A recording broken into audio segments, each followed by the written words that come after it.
Oi, Ana. Oi, Meire, tudo bom? Bem, Deu uma, deu uma balanceada aqui, mas deu certo. muito bem. Ah, tudo bem com você? Tudo certo, e você? Tudo ótimo. Antes de tudo, quero agradecer imensamente por você estar aqui conosco e para dar essa aula, né? Porque só o nosso bate-papo outro dia já foi uma super live, uma aula, né, Meire? É verdade. Como você disse, a gente tinha que ter gravado, que foi fantástico. É mesmo. Eu vou me apresentar, daí em seguida você fala um pouquinho de você pra gente? Tá bom, pode ser. Então, para quem não me conhece, eu sou Anali Bilan, consultora especialista em gestão gastronômica e hoje focada completamente na aplicação do método GAS. Trabalho em Curitiba e região em empreendimentos gastronômicos. O método GAS é um conjunto de práticas que visa a melhora de todos os índices do seu restaurante, né? Inclusive, ou melhor, principalmente o lucro, né? Conseguindo aumentar até 5% da tua lucratividade. É isso, Meire. Contigo, garota. Muito bem. Então, eu sou a Meire, eu sou farmacêutica. Eu trabalhei durante muitos anos em hospital, em farmácia de hospital, onde eu assumi o cargo de coordenadora. E por isso, então, a gente trouxe a questão da liderança, né, junto com a Ana ali, para a gente discutir. Eu sou também coach e hoje eu trabalho com mentoria e coaching para desenvolver a liderança. Para quem está começando ou para quem chega num determinado momento, vê que tem um processo muito bacana, mas que tem alguma coisa que está travando. A pessoa faz e não vai para frente. Então, meu objetivo é esse. Muito bom, Meire. Já está chegando amigos, eu já tenho cliente aqui também. Olha que legal, pessoal, sejam bem-vindos. Uma alegria ter vocês aqui conosco. E aproveitando, quem já conhece dono de restaurante, qualquer tipo de empreendimento gastronômico, e não só, né, Meire, porque o que você vai passar para nós hoje é para quem exerce qualquer tipo de liderança, tá certa? Isso mesmo, é para quem influencia, né? A liderança é exercer influência. Então, que tipo de influência que você quer no teu negócio, na tua empresa, ou que a pessoa que você colocou para fazer isso exerça. Então, ó, cliquem no aviãozinho aqui e chamem o pessoal que hoje vai ser um bate-papo fantástico com essa incrível profissional aí. Meire, como é que você quer começar? Vai lá. Bom, então a liderança, como eu coloquei aqui para vocês, é a gente exercer influência. Né? Então chega um momento que você tem que decidir que tipo de influência você quer exercer nas pessoas que você lidera, nos projetos que você está à frente. Ou se você é dono de alguma coisa, se você é o empresário ali e tem alguém que toma conta disso para você, como que você quer que seja essa condução? Então isso é muito importante de pensar. E o principal item dentro da liderança, assim, para começar, é a gente pensar que tipo de líder que eu quero ser. Né? É Exato. esse entendimento. Que tipo de líder eu quero ser? Como eu quero me ver como líder? Porque a visão que as pessoas têm da gente é a visão delas, é o ponto de vista delas, com base na história de vida que cada um tem. Agora, quando eu sei o tipo de líder que eu quero ser, como eu quero me ver dentro da liderança, dentro do processo de conduzir pessoas, né, de ter essa liderança, de ter uma voz ativa, aí fica bem mais fácil. Então, o primeiro ponto é saber o tipo de líder que cada um quer ser, cada um se fazer essa pergunta.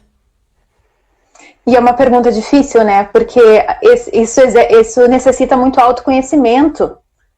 Porque, na verdade, muitas pessoas acreditam que a maior liderança é falar e o outro obedecer. E não tem nada a ver com isso, né? Liderar é fazer a pessoa ter desejo, vontade de executar X, Y tarefa, né? E querer crescer também. Eu acho que liderança é muito diferente de cargo de liderança. Isso mesmo, porque tem uma grande diferença também entre o líder e o chefe, né? O chefe é aquele que tem uma posição de autoridade. Ele está acima, na hierarquia ele está acima. E a liderança, você também está à frente, mas você tem as pessoas com você. Você tem um poder de decisão maior, você vai influenciar as pessoas da forma correta, claro, para que elas junto contigo façam aquilo que precisa. Porque uma pessoa só conduzindo um processo, ela não dá conta. São muitas coisas que precisam ser feitas, como você mesmo falou, né? Do método GAS. Então, é um processo, é um passo a passo, para que tenha resultado, para que se tenha economia, lucro. Não tem como uma pessoa fazer isso dentro de um negócio gastronômico. É uma equipe. Então, se eu estou indo, mas a minha equipe não vem comigo, aquelas pessoas também não crescem, não se desenvolvem, não tem como isso rodar. Não tem. Chega um ponto que você olha e você percebe que não vai para frente. E foi esse ponto que eu cheguei. Eu tinha um processo dentro da farmácia. Nós temos muitos processos, é uma área cheia de processos, então muitos protocolos. A Carol tá aqui, ó. Carol, não me deixa mentir, Carol. Então, muitos processos, muitos protocolos, muitas normativas para seguir, assim como vocês também. E chega um ponto em que eu olhei para o papel e eu vi que aquilo tudo estava perfeito, maravilhoso, estava incrível. Só que não estava funcionando. O processo. O processo estava muito bem, estava desenhado, estava dentro das normas, mas ele não funcionava da forma como deveria. Então, nesse momento, a gente para e se pergunta: que tipo de líder eu estou sendo? Que tipo de influência eu estou exercendo nas pessoas que estão comigo? Como que eu me vejo e como que a partir de agora eu quero mudar, né? Como que vai ser o meu estilo de liderança? Então, dentro desse estilo de liderança, ao longo da experiência, eu percebi 3 pilares que baseiam totalmente a liderança. Então, o autoconhecimento, né, é fazer essa perguntinha básica: que tipo de líder eu sou, né, como que eu quero me ver como líder à frente de um negócio, de um projeto, de uma equipe. O segundo pilar, as experiências. Todas as experiências que nós temos, eles nos trazem aprendizado, né? E experiência não tem a ver com idade, experiência tem a ver com a profundidade daquilo que você vive e não com o tamanho daquela experiência, quantos anos eu tenho de experiência, né? Isso não conta. Imagine que tem 2 pessoas que sabem dirigir. Uma pessoa tem carteira há 30 anos e o outro ali tirou a carteira faz pouco tempo, há 5 anos. Então a gente está falando de alguém de 20 e pouquinhos anos. Essa pessoa que tem a carteira há 30 anos, ela dirige dentro da cidade. Ela vai fazer as coisinhas dela, vai no shopping, volta, vai para casa, vai no mercado. E essa outro jovem que tem 20 e poucos anos e tem uma carteira de motorista há 5 anos, ele trabalha de repente como Uber, ele trabalha em táxi, ele faz viagens. Então perceba, quem tem mais experiência na direção? Quem tem a carteira há 30 anos e só dá umas voltinhas na cidade, ou quem tem a carteira há 5 anos, que trabalha de repente como Uber, em alguma coisa assim, que vai para um lado do outro da cidade, viaja. Quem que já passou por mais problemas na estrada? Então, não tem a ver com a extensão, tem a ver com a profundidade. E quando a gente coloca as nossas experiências, aquilo que a gente vive no nosso dia a dia, e para e pergunta: será que eu estou fazendo isso também com a minha equipe? Será que esse comportamento que eu tenho, que normalmente as pessoas que estão comigo não gostam muito, será que esse comportamento eu também reproduzo lá no meu trabalho e por isso eu não tenho o resultado que eu gostaria? Então, esse é o segundo pilar. Primeiro, o autoconhecimento, segundo, experiências. E o terceiro pilar é a gente saber contratar as pessoas. Não tem... Nossa, isso é muito sério. Nós conversamos tanto sobre isso, né? Acho que a gente ficou falando sobre isso uns 40 minutos, né? Foi. Porque você quer contratar um motorista que não sabe dirigir. Então, não vai, né? Isso aí. É complicado. Tem que ter uma clareza muito grande do tipo de profissional que você quer contratar, do tipo de vaga que você tem, o que, que você exige para essa vaga, o que, que você não abre mão que tenha nessa vaga. Porque pode chegar, eu cheguei várias vezes nesse momento, em que eu entendi que o perfil de vaga que eu tinha era um, e as pessoas que eu tinha para contratar eram outras. Quando eu entendo que o perfil da vaga que eu quero é um, mas o profissional que se apresentou para mim é outro, eu posso dar a chance para ele de aprender e deixar muito claro para ele onde nós vamos chegar. E eu também, nesse momento, assumo a responsabilidade e preciso caprichar muito mais no treinamento que eu vou dar para esse colaborador. Eu sei que vai ter que partir de mim muito mais empenho, muito mais dedicação, porque eu não tô ciente, mas eu só tô ciente quando eu tenho tudo escrito, quando eu tenho no papel, quando eu consigo olhar e comparar. E aí perceber e conversar, de repente, com esse colaborador, né? Olha só, eu tô te contratando para uma vaga X e nós vamos precisar desenvolver isso, isso e aquilo. Você topa? E da mesma forma, você também vai se colocar isso. Eu estou contratando alguém neste perfil que não atende 100% a vaga que eu preciso. Então, como que eu vou me organizar para treinar este colaborador? E lembrando que a experiência, o período de experiência, a contratação, na verdade, né? A gente saber contratar as pessoas, você só vai fechar essa lacuna da contratação após o período de experiência, após os 90 dias. Até lá é muito trabalho, muito feedback, muita conversa e deixando sempre claro para esse colaborador o que você quer e também recebendo dele essa demanda, o que ele está achando, o que ele ainda não entendeu, o que ele gostaria de melhorar. Isso é importantíssimo, né? Porque muitas pessoas contratam e depois que assinou o contrato de experiência, acabou o assunto, né? Daí larga o funcionário, no meu caso, numa cozinha, num salão, e esperam muito desse funcionário sem ter um treinamento, uma integração correta. O funcionário não sabe o que a empresa espera dele. E daí eu até tenho um vídeo sobre isso, né, que eu atendi um cliente e nós estávamos com um problema gravíssimo, que o funcionário estava chateado e o proprietário estava frustrado, mas era um super profissional. Qual era o problema? Contrataram uma senhora e colocaram ela na cozinha, não deram nenhum tipo de treinamento. Cozinheira, sempre faz a mesma coisa. Gente, de forma alguma, por favor, né? Cada um tem a sua atuação, cada um tem a parte que faz bem, né? E daí lança lá um profissional e quer que esse profissional saiba o óbvio do contratador. Isso não existe, né, Mary? Não, isso não existe. A principal coisa numa relação, quando a gente começa qualquer tipo de relação, é estabelecer acordos. Então, assim, que tipo de acordos eu estou estabelecendo com esse colaborador que chega para mim? O que eu deixo claro para ele? Se você tem um acordo, o que foi combinado não está errado, né? Uma coisa é eu sentar com um colaborador e conversar com ele e falar, olha só, eu pedi para que você fizesse tal coisa de tal forma, eu te treinei e tudo, ainda não está legal. O que está acontecendo? Por que você não está conseguindo executar? Como que eu posso te ajudar? O que você precisa, o que você né? E é muito importante, assim, ó, nós, enquanto líderes, que a gente assuma essa posição e a responsabilidade por essa pessoa que nós contratamos. Porque ninguém sai de casa para ir trabalhar, para fazer fiasco, para fazer sacanagem. Eu também não tinha coragem de tirar alguém de casa se eu não pudesse dar todo o suporte que aquela pessoa precisa. A gente não faz isso. Sem dúvida. Né? Você não sai de casa para trabalhar, para fazer algo, para fazer uma bobeira. Você vai dar o teu melhor ali. Mas quando o teu melhor ainda não é suficiente para aquela pessoa que está pedindo, aí entram os acordos. E sentar e conversar é a melhor coisa. E entender o que está faltando. Muitas vezes a gente deixa de falar algo que é óbvio, né? Que foi como você falou ali. Mas a cozinheira faz tudo a mesma coisa. Será? Mas o que faz? Nunca. Qual que é o trabalho dela ali? Se ela precisar priorizar entre uma atividade e outra, qual é a urgência? O que ela vai priorizar? Isso geralmente não sabem. Tem que estar né? Porque não tem um escrito, não tem um script, não tem um cronograma. Na verdade, eu vejo hoje até o contratante, né? Ele não tem claro o que ele quer. Acontece diversas vezes, poxa, Annali, a minha equipe sai para fumar.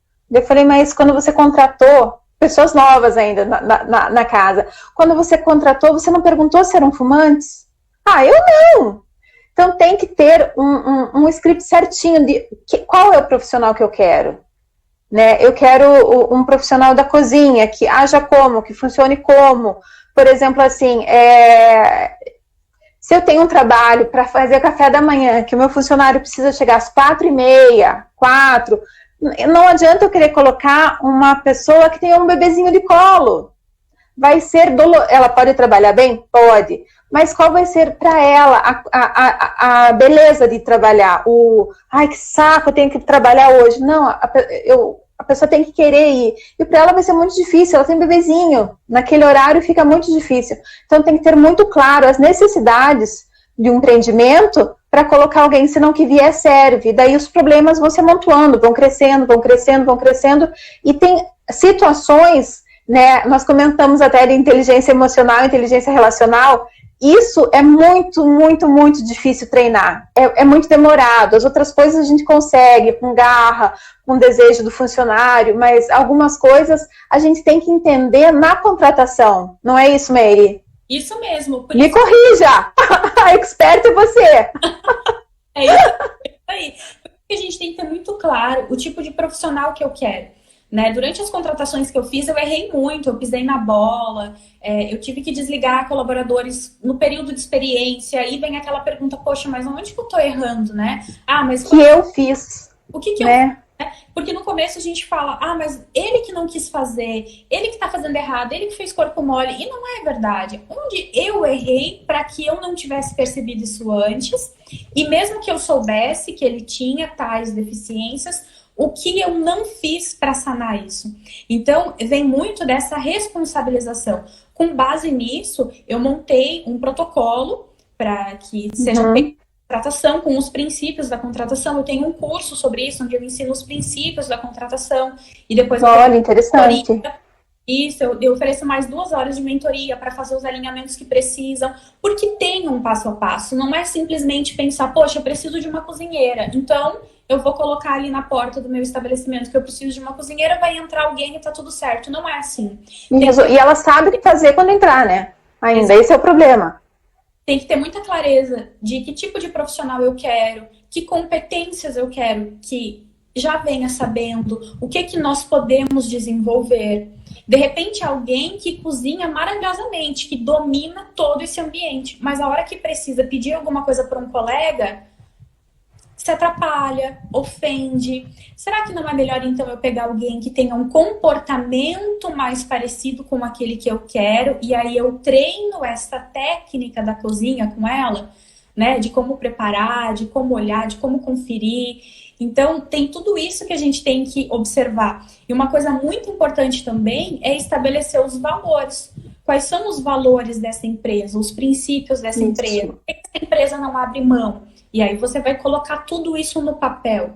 E como que eu descubro se o colaborador, né, se esse candidato tem essas características ou não? Perguntando, mas as perguntas, elas precisam ser as perguntas certas. Lá no curso eu também falo bastante sobre isso, eu dou várias ideias de perguntas ali, porque você tem que saber fazer a pergunta certa para que este candidato responda aquilo que você quer. Senão você pergunta alguma coisa muito superficial, ele diz que, ok, ele sabe, porque o candidato na entrevista, ele sempre sabe. Tudo que a gente pergunta, ele sabe. Tudo. Na prática, às vezes, não. Então, eu preciso aprofundar esta pergunta. Não é você sabe ou não. É em que momento você precisou usar esta habilidade que você teve sucesso. Em que momento... Como você fez, né? Como você fez. Como eu te falei, quando eu contrato líder de cozinha ou alguma cozinheira, alguém de patisserie, eu já falo assim na entrevista, eu falo, olha, talvez atrase um pouquinho, então venha com o tempo.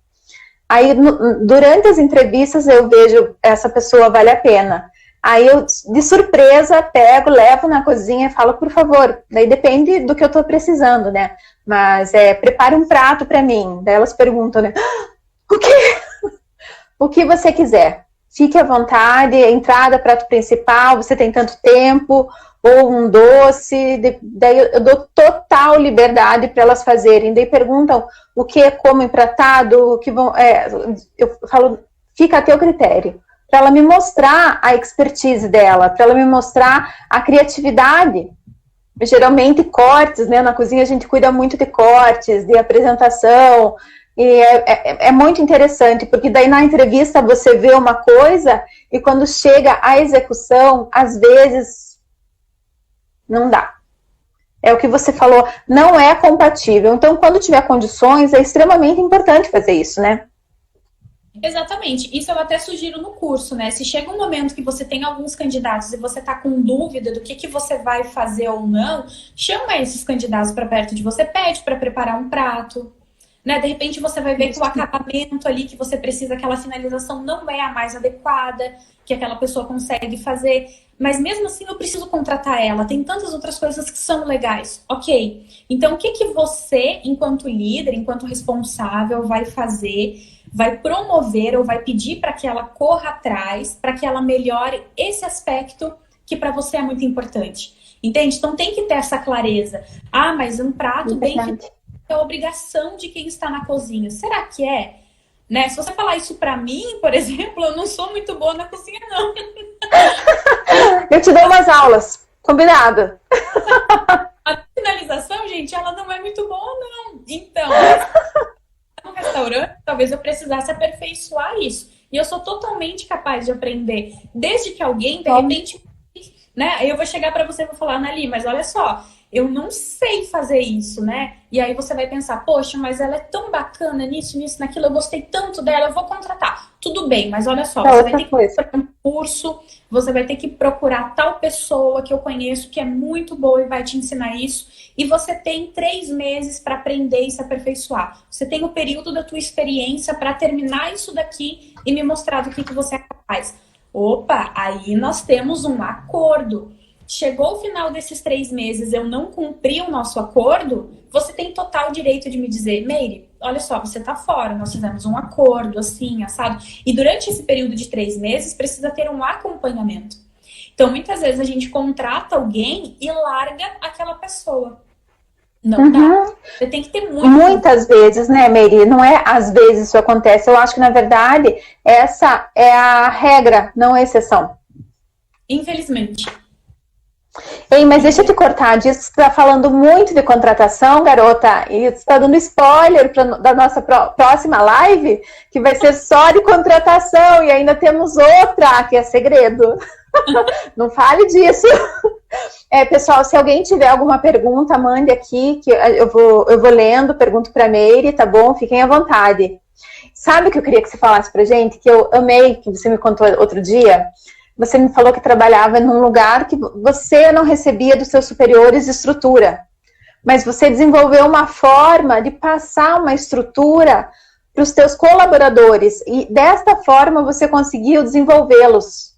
Eu achei uma postura fantástica, porque geralmente a empresa vai espelhando, né? Vai espelhando. Então você chegou naquele momento e cortou o ciclo do espelhamento e fez com que os teus colaboradores tivessem o desejo de trabalhar, né? Com todas as dificuldades que você comentou comigo.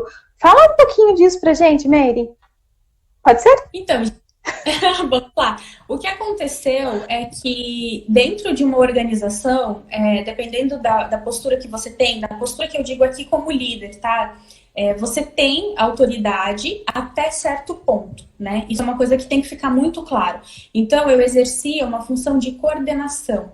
A minha autoridade, vamos dizer assim, né? O meu ponto de corte ali, ele tinha um limite. Eu era limitada para isso. E chegou um momento em que eu peguei todos esses protocolos, eu vi que os protocolos estavam perfeitos. A Carol tá aqui, a Carol foi farmacêutica ali comigo, maravilhosa, Caroline Antunes, me ajudou muito nesse processo, foi meu braço direito ali, e é muito importante a gente ter um braço direito, um braço esquerdo, é muito importante. Sempre, né, por favor. Então, assim, eu cheguei nesse momento que eu vi que o meu processo estava bem desenhado, estava bem estruturado, estava ok, e a minha equipe não estava funcionando.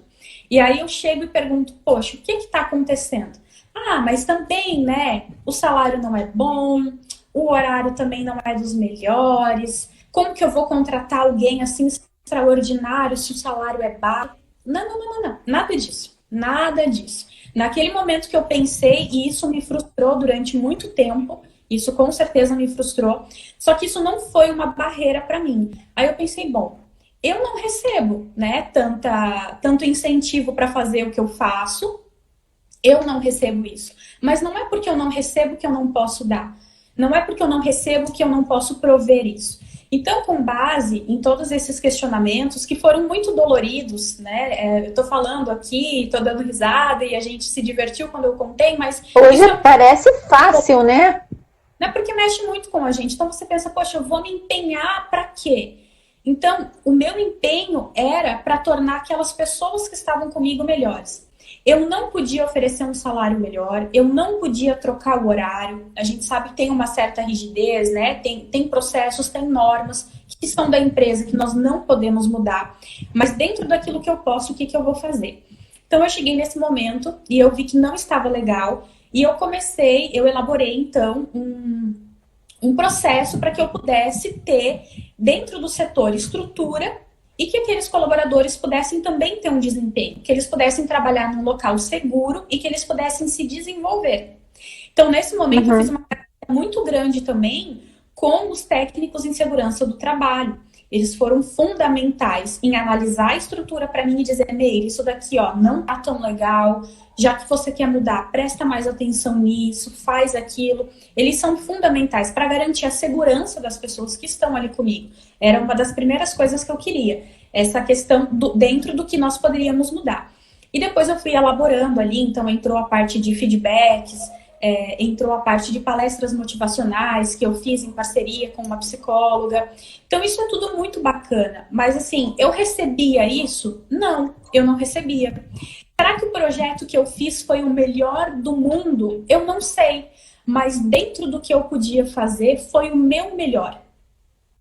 Então, você começou a lapidar a sua liderança, né? E passar essa qualidade de trabalho para a tua equipe, para os teus colaboradores, mesmo que você não recebeu. Então, você parou e pensou, poxa, eu não vou passar para eles o que eu não estou satisfeita e o que eu recebo. Foi isso? Isso, eles sabiam que eu não recebia isso, e algumas vezes eu conversei com eles me davam ideia, Meire, mas por que isso? E eu falei, algumas vezes eu falei para eles, gente, eu não recebo isso, então eu também preciso da colaboração de vocês para alinhar. O meu desejo é esse, como que eu posso fazer? Muitas vezes eu conversei com a Carol, que está aqui, e perguntei para ela, e abri também meu coração, olha só, eu não recebo isso, mas não é porque eu não recebo que eu não vou fazer para vocês. Gente, dentro disso, nós fizemos tantas mudanças, tantos feedbacks, olha que fantástico. Processos, foi incrível, assim, olha, foram 2 anos, assim, que começou a deslanchar a coisa, foi muito legal, os processos, o pessoal acaba tendo mais autonomia, não são todos os colaboradores que têm autonomia, né? A gente precisa também reconhecer isso. Alguns colaboradores não querem participar desse processo, dessa mudança que você está fazendo, né? Tem todo esse aspecto ali, porque é uma mudança de comportamento e é uma mudança interna também. E o autoconhecimento entrou nisso porque muitas vezes eu queria me aproximar deles, mas eu não estava nem próxima de mim. Então, como que eu vou me aproximar de alguém e eu vou entregar para alguém algo que eu ainda não tenho ou algo que eu ainda não vejo? Então, o autoconhecimento ele é muito importante, né? Você se colocar como aprendiz de você mesmo, das tuas próprias emoções, da tua própria forma de fazer as coisas. Você pensar exatamente como eu quero ser, que tipo de líder que eu quero ser. Isso tudo vai te fortalecendo para que a partir disso você comece a procurar formas, pessoas que possam te ajudar a trabalhar essa liderança. Porque fazer isso sozinho é bastante difícil e é doloroso, sim. Como eu comentei aqui com vocês, eu tive muito apoio, por exemplo, dos técnicos em segurança do trabalho. Eles me passaram a parte de estrutura, a parte de saúde, segurança. Era uma das coisas que eu queria mudar lá. Eu queria que eles tivessem... Gente, tem muito trabalho, né? O colaborador que está com a gente, eles têm muito trabalho. Nós temos muito trabalho. Mas não pode ser de qualquer jeito. Tem que ser estruturado, tem que ser revisado, tem que ter muito cuidado. E como que eu vou fazer isso se não é a minha área? Então, eu vou chamar alguém que é especialista nisso, que vai saber me ajudar. Então, eu tive muito apoio deles ali. E o restante todo, a gente vai procurando, vai testando, vê que deu certo... Né? Deu certo, ok, não deu certo, ok também, não é esse o caminho, até achar um que seja vai legal. Fazendo. Com essa questão que você falou de segurança do trabalho, é uma coisa que na nossa área eu me preocupo muito, né? Sempre quando eu entro num projeto, é um dos primeiros assuntos, né? Com o gestor do local, os EPIs. Mas eu vou te falar uma coisa, a maior dificuldade dos EPIs não é o gestor, é o funcionário. Eles não querem usar, Meire. Então, assim, esse trabalho com a liderança de pouquinho e mostrar, por exemplo, o açougueiro, não sei se você já viu que tem aquela É uma luva de aço, Sim. maleável, assim. Para você conseguir fazer um açougueiro usar aquilo, é treinamento. É muito difícil. Então, às vezes, também tem que cuidar com isso, né? Porque eu tenho muita dificuldade. Elas não querem usar a napa para lavar louça, daí ficam todas molhadas, daí já podem ficar doentes. Então, é um trabalho que não é só com o gestor, é com o funcionário também. Acho que é uma via de mão dupla isso, né? É isso aí. E esse ponto que você colocou, ele é muito importante. Então, se você tem uma atividade que ela exige o uso de EPIs, e você sabe que normalmente você encontra uma resistência aí com os teus colaboradores, né? Você tem que estar sempre dando aquele puxãozinho de orelha ali. Isso é uma coisa que você pode colocar nesse mapa do perfil da vaga que você quer. E você já vai deixar claro pro candidato, quando ele ainda é candidato. Olha só, aqui nós trabalhamos desta forma, preciso usar EPI assim, assim, assim. Você está de acordo? Ah, eu estou de acordo. Ok, é muito mais fácil para frente quando ele começar e não estiver usando, por exemplo, você cobrar. Lembra que a gente sentou e conversou que precisa Eu gosto de fazer assinar nele um papelzinho um documento de recebimento e de comprometimento com o assunto. Eu gosto muito de fazer na entrega essa assinatura, esse documento. Isso precisa fazer. Toda vez que o colaborador começa, né, eu sempre fazia ali uma reunião onde eu colocava orientações gerais do setor, como que funciona, o que que pode, o que que não pode. Claro que isso é uma coisa que você vai ter que falar infinitas vezes e não tem problema, Sempre. É assim mesmo. E cada vez que você faz um treinamento, você registra. Porque depois chega um momento, né, que não é muito legal, mas é necessário em alguns casos, que a gente começa a ser um pouco mais incisivo com esse colaborador. Então, ali começa a parte de advertência oral, escrita, depende da empresa, de como funciona cada caso, mas aí você tem base para que você também possa advertir este teu colaborador.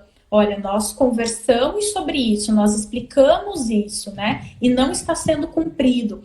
E essa lacuna do período de experiência, por isso que a contratação só termina após o período de experiência. Este período é para isso. Você vai observar no colaborador isso. Teve algumas funções dentro da farmácia do hospital, eu era responsável 24 horas pela farmácia, né? Então era uma loucura ali. Uhum. Eram 30 colaboradores, 24 horas, era bastante movimento.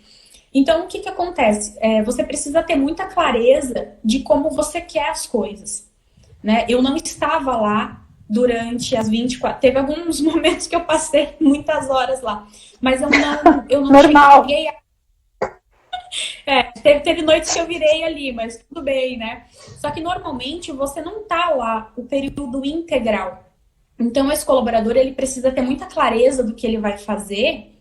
E você tem que ter alguém conduzindo ele. Pode não ser você, né? De repente você não vai fazer esse papel, mas quem vai treinar esta pessoa? A Carol, que tá aqui, treinou muito das pessoas que chegaram lá na farmácia. Era com a Carolzinha ali, ó. Carol, toma que o filho é teu, é assim que funciona, né? Eu sempre falei, expliquei. E tem muito isso, entende? Então tem algumas coisas nesse colaborador que você vai precisar que ele tenha mais comportamentos do que a parte técnica mesmo, prática, entende? E como que você avalia comportamentos? Mas veja só, a gente no nosso método, né, no método GAS que eu comentei aqui no comecinho, isso já fazia antes também de entrar no método. O que eu gosto muito de trabalhar com ferramentas. Então, por exemplo, assim, se eu tiver processos, ferramentas que me digam assim, se cair o copo de água no meio do salão, o que tem que ser feito? Né? Vou te dar um exemplo que eu acho fantástico. O McDonald's. Se você está lá no McDonald's e está tomando um sorvete, o sorvete cai. Eles têm uma técnica, um método completo só para isso. A primeira coisa é tirar o cliente da vergonha, do constrangimento. Depois, enquanto isso acontece, uma outra pessoa limpa, vem o sorvete novo e nada aconteceu. Né? Então, assim, essas ferramentas, né, de o que fazer, como fazer, quem procurar, quando, isso falta, Mary. As pessoas não acham bobeira, entendeu? Mas essas coisas precisam ser implantadas, esse sistema de contingência, eu acho importantíssimo. É como a gente conversou outro dia ali, né? Tudo tem que estar no papel. Você tem que ter o papel, Sempre. você tem que ter o registro daquilo que você quer. Porque dependendo da posição que você tá, para você isso é muito óbvio. Só que o óbvio só é óbvio quando ele é dito. E nós não falamos. E a gente acha que o outro entende aquilo que nós estamos falando. E ele pode não entender. Porque, de repente, esse colaborador que você contratou é o primeiro trabalho dele. Então, ele não sabe o que faz, por exemplo, quando cai alguma coisa no salão. Ele não passou por essa experiência, ele não tem essa vivência. Ou ele percebeu isso e trabalhou com isso, mas era feito de outra forma. Então, quando acontecer isso, como que eu quero que você haja? Você pode ter vários protocolos que você pode dar para o teu colaborador ler, mas nada melhor do que a prática. Então, será que não dá para fazer um treinamento e no meio desse que você está dando, você já combina com alguém que vai derrubar alguma coisa durante este treinamento, essa reunião, para ver que atitude essas pessoas teriam? Sim, sem dúvida. Então, tem que ter treinamento. E a gente acha que não precisa ficar falando todo dia, mas precisa, gente. É todo dia a mesma coisa, todo dia a mesma coisa. Você precisa ficar falando. Claro que isso tudo tem um limite, né? Quando é um processo que ele não se repete com frequência, é uma situação. Quando é algo que é todo dia e eu preciso cada vez falar aquilo, eu tenho que ver o que está acontecendo.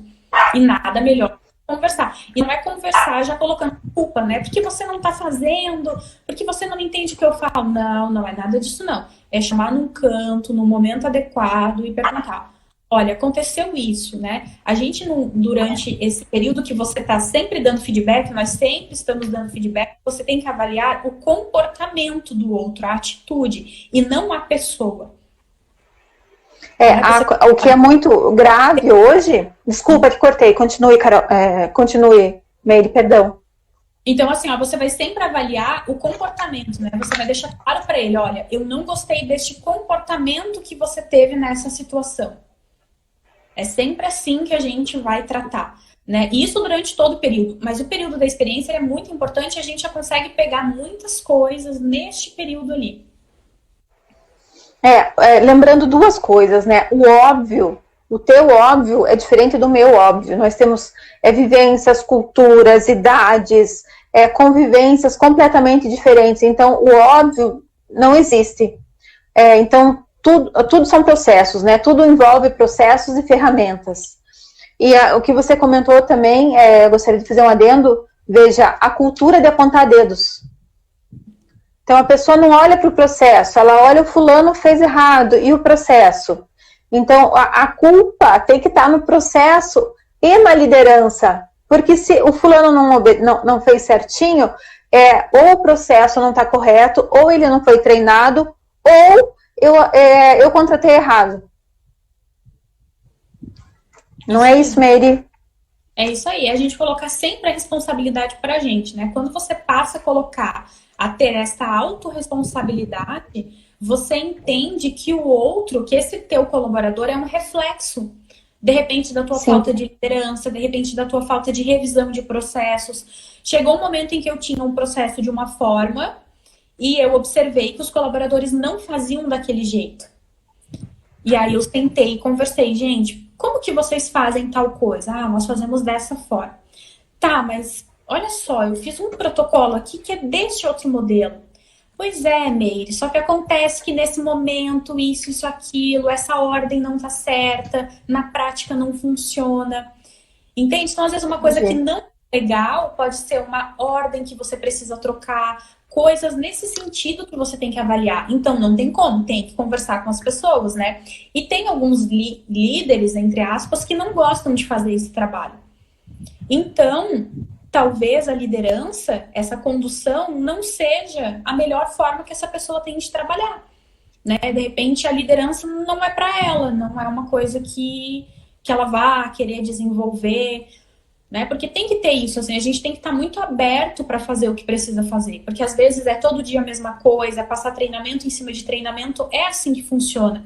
Então, quando chega um ponto que você não quer fazer isso, tem que revisar. Realmente eu quero ser líder? Realmente eu quero ter essa posição aqui dentro dessa empresa que eu tô, do local que eu trabalho? Isso me faz bem ou me faz bem outra coisa? Exatamente. Meire, chegamos no horário. Passamos, na verdade. A gente combinou 20 minutos, né? Foi 40. 20 não, meia hora a gente tinha combinado. Foi 40. Mas que bom que ficou assunto para uma próxima. Eu gostaria de fazer uma live com você.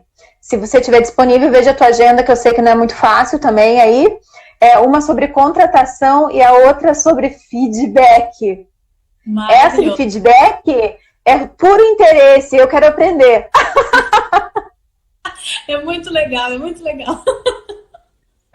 E me conte, você ministra cursos, como que é? Fala rapidinho pra gente. Você tem algum link, alguma coisa? Como que funciona isso?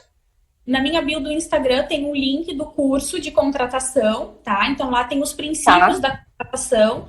E junto tem um bônus de 2 horas de mentoria para a gente alinhar aí o que precisa, revisar o que precisa. Eu trabalho também com coaching, tá? Eu faço um coaching para liderança, onde a gente começa com autoconhecimento e depois vai trabalhando a liderança, porque o autoconhecimento, para mim, é um dos pilares da liderança. E mentoria... De tudo, né? Isso aí. E a mentoria também, né? Então, se alguém tiver interesse de fazer uma mentoria, para a gente ver o que precisa alinhar aí. Por enquanto está sendo tudo online, né? Porque é assim que nós... Mas também vai a gente conversar aí. Eu vou fazer um print, agora a gente faz um oizinho, e daí eu vou publicar no feed esse print e vou colocar embaixo o teu Instagram. Daí para o pessoal também te seguir, quem tiver interesse, vai na tua bio e acha o caminho que você falou, pode ser? Pode ser. Então, calma aí que eu vou fazer uma... Espero não desligar, né, gente? Vai lá, Meire, eu não tô te vendo. Posso tirar? Pode. Ok, eu vou publicar lá. E muito obrigada, Meire, foi uma honra ter você aqui com a gente e vamos querer mais, muito mais. Obrigada, Nelly, obrigada por estar aqui com você, com o teu pessoal também. É muito importante a gente compartilhar todo esse aprendizado e melhorar ainda mais esse processo, o teu trabalho que já é incrível. Obrigada mesmo e até a próxima. Tenha uma boa noite. Boa noite. Tchau, pessoal, boa noite, até a próxima e a gente vai avisando, ela no Insta dela e eu no meu, beleza? Tchau pra vocês. Tchau.